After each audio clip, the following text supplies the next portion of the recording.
Okay, this security module, then this security module for central lock. Then this red wire, you connect it to positive. Then yellow, this yellow, two yellow, you can see tiny black and pure yellow. Then join them together to art. This is the art. Then this white one, white and black. This is white and black, tiny black.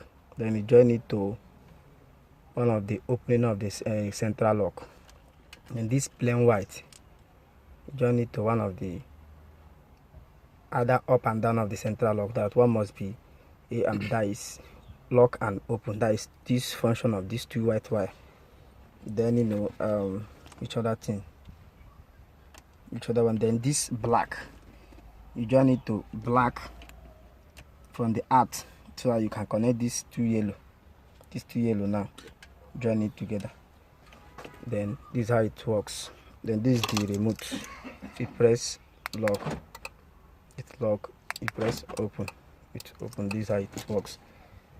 Okay, that is the simple configuration. I'm done with this one now. Do you understand?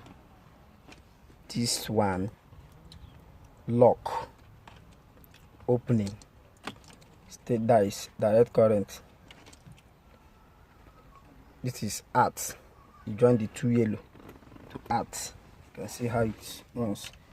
But this is for 10 pin. Oh, this is for 10 pin. 10 pin module. This is how it works. And everything is over now. I'm done and dusted. Alright.